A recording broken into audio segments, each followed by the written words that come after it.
let us see a theorem. What a theorem says: a quadrilateral is a parallelogram if a pair of opposite sides is equal and parallel. एक quadrilateral है अगर उसकी एक pair of opposite sides हमको equal और parallel दोनों चीज दिखाए, इक्वल भी है और पैरेलल भी है, तो ये क्वाड्रिलेटरल पैरेललोग्राम कहलाएगा. लेट अस सी क्या होता है. That ABCD is a quadrilateral. It is not a parallelogram. इसमें हमें क्या दिया है? Let us see AB is equal to AB is parallel to DC.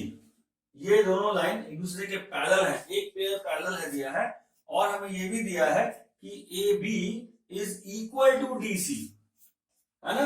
ये जो पेयर पैरेलल है they are equal and parallel. Okay. दूसरे पेयर के बारे में हमें नहीं दिया है ये क्वाड्रिलेटरल में. अगर ये पैरेललोग्राम है तो दूसरा पेयर भी इक्वल और पैरेलल होगा, और ये प्रूव कर दें कि दूसरा पेयर भी इक्वल और पैरेलल है, तो हम इस क्वाड्रिलेटरल को पैरेललोग्राम कह सकते हैं, है ना. चलिए देखते हैं. तो ये दोनों अगर पैरेलल है तो let us construct A diagonal.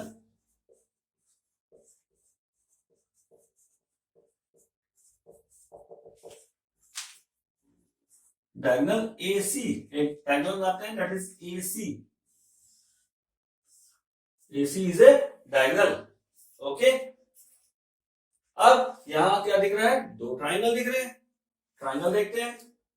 And triangle ABC and triangle CDA. ये दो ट्राइंगल ले लिए हमने. इस ट्राइंगल में हमें क्या दिख रहा है? यहां पे हम इसको कॉन्ग्रुएंट प्रूव कर देते हैं तो पता लगेगा कि हमारा ये है कि नहीं है, इक्वल है कि नहीं है. ओके, लेट्स सी क्या ये ट्राइंगल का कॉन्ग्रुएंट है. Now, what about this angle and this angle? ये दोनों एंगल इक्वल होंगे. क्यों? क्योंकि ये दोनों पैरेलल लाइंस हमें दी हुई हैं और ये इसका ट्रांसवर्सल हो गया और ये जेड जैसा स्ट्रक्चर बनाता है. दोनों अल्टरनेट एंगल्स हैं. That's why it is equal. Angle DCA BAC. Okay. ये दोनों एंगल है. क्यों है? अल्टरनेट एंगल इक्वल है. ओके. दूसरा चीज हमें दिया है AB is equal to DC. ये हमको इक्वल दिया हुआ है, given. Okay, this is given to us. और देखिए AC is equal to CA, that is common line. दोनों के बीच में कॉमन लाइन है. सो क्या बनता है? Side and angle. Side and included angle, that is SAS rule, है ना. SAS, side and included angle. Similarly, side and included angle, that is SAS rule. Triangle ABC is congruent with triangle CDA. Okay. ये दोनों triangle congruent है तो उसकी corresponding sides AD और CB क्या होंगी? इसलिए AD is equal to CB. क्यों? CPCT. ओके. ये दोनों साइड इक्वल है.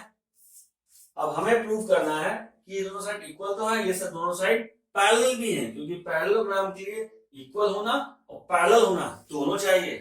ओके. वो कैसे पता लगेगा? What about this angle and this angle? What about this angle? ये एंगल भी इक्वल है. Angle ADC is equal to angle CBA. क्यों? That is again CPCT. Okay. ये दोनों एंगल बराबर हैं. ये दोनों एंगल बराबर हैं तो थर्ड एंगल का क्या होगा? Third angle of a triangle will also be equal. इसलिए DAC is equal to DAC, this angle is equal to this angle BCA, ये एंगल भी इक्वल हो गया। ये टोटल एंगल क्या हुआ? Total angle A। पूरे क्वाड्रिलेटरल को देखते हैं। Angle A is equal to angle C, angle D is equal to angle B। Okay, तो इसका मतलब क्या हुआ? This is a opposite angles are equal, opposite sides are equal, and hence ABCD is a parallelogram। यही तो हमें prove करना था, hence proved। Let us see one more theorem. This theorem is also known as midpoint theorem. Let's see what this theorem says. A line segment joining the midpoints of two sides of a triangle is parallel to the third side and equal to half of it। मतलब अगर कोई triangle ABC है और इस triangle में AB का mid point D है और AC का मिड पॉइंट E है और हम इन दोनों को ज्वाइन कर देते हैं तो DE is parallel to BC, DE BC के पैरेलल होगा and the DE is equal to half of BC, BC का हाफ होगा। ये दोनों मिड पॉइंट्स हैं। ओके, देखते हैं, चलिए प्रूव करके देखते हैं।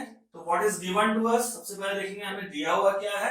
हमें दिया है AD is equal to BC, DB, AD is equal to DB क्योंकि D is mid point and similarly AE is equal to EC, E is the mid point. ठीक है, कुछ कंस्ट्रक्शन करते हैं। क्या करेंगे हम? ए लाइन को हम प्रोड्यूस करेंगे so that DE is equal to DF, ये कोई पॉइंट F है यहां पर। Now produce DE to point F such that DE is equal to EF।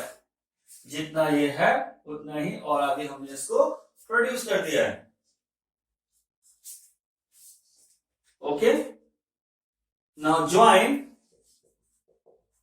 FC, इसको हमने ज्वाइन कर दिया है। ये कंस्ट्रक्शन हमने किया है इस क्वेश्चन के लिए।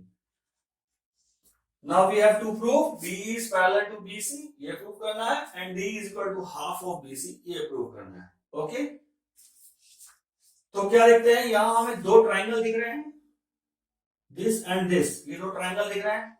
इन ट्राइंगल्स में this is equal to this, ये हमें दिया हुआ है, ये हमने बताया है कंस्ट्रक्शन के थ्रू। ओके, तो यहां देखते हैं in triangle AED and triangle CEF। AED ये ट्राइंगल और CEF ये ट्राइंगल, इन दोनों ट्राइंगल्स को अगर हम कंपेयर करें तो हम देखते हैं कि क्या ये कॉन्ग्रुएंट है। So angle E is equal to, या हम कह सकते हैं angle AED is equal to angle CEF। क्यों? They are vertically opposite. ठीक है, ये दोनों एंगल वर्टिकली अपोजिट है। एक side DE is equal to FE, ये हमारा आया बाय कंस्ट्रक्शन, हमने ये कंस्ट्रक्ट किया है। ओके, ये दोनों साइड इक्वल हो गई। और एक और side AE is equal to CE, क्योंकि E इज मिड पॉइंट, ये हमको दिया हुआ है, ये दोनों बराबर हैं। ओके, तो इन दोनों ट्राइंगल्स में क्या दिख रहा है हमको? साइड एंगल साइड रूल, दोनों साइड और इंक्लूडेड एंगल। तो from side angle side rule, triangle AED is congruent with triangle CEF। ये दोनों ट्राइंगल कॉन्ग्रुएंट हो गए। अब कॉन्ग्रुएंट हो जाएंगे तो other angles and other sides will also be equal. तो लेट्स सी क्या है। AD is equal to CE, क्यों? सीपीसीटी, ये साइड इस साइड के बराबर हो जाएगी और ये एंगल इस एंगल के बराबर हो जाएगा। Angle A D E is equal to angle is equal to C F E. Okay, ये एंगल इस एंगल के बराबर हो गया और ये साइड इस साइड के बराबर हो गई। Okay, again this is CPCT. Okay, ठीक है। Now AD is equal to CF, है ना? AD is equal to CF। So let us, यहां इक्वेशन से हम कह सकते हैं और हम जानते भी हैं कि AD is equal to DB, that means DB is equal to CF।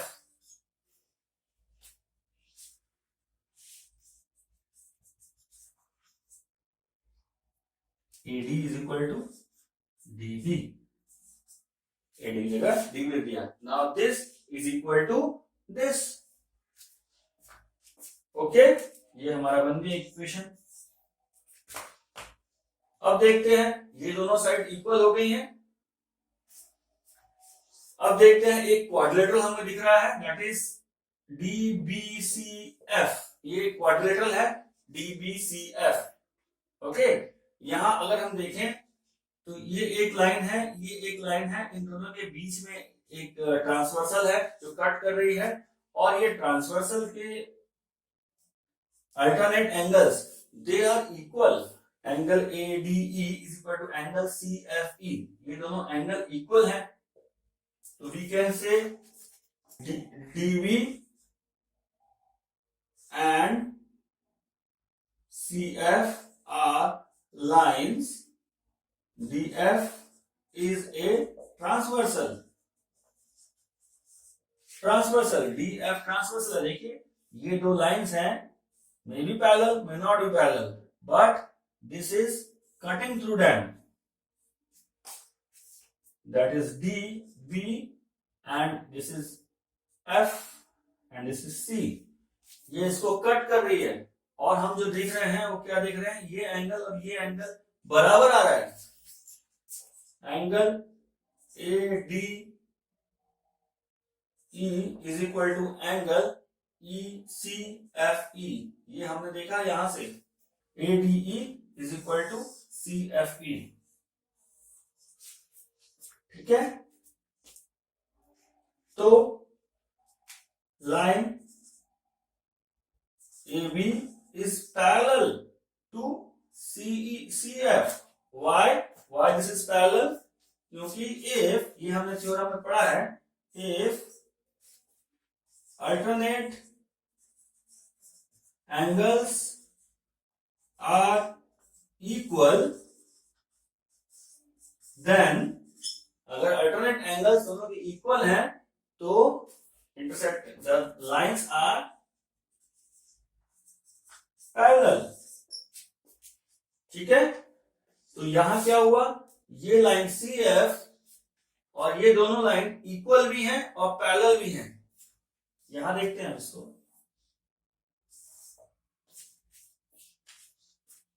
Now DB is equal to FC and DB is parallel to FC, equal भी है और पैरेलल भी है।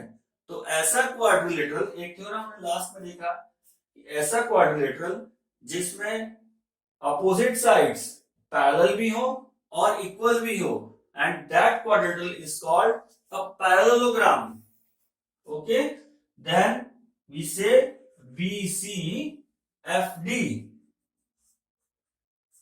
BCFD is a parallelogram।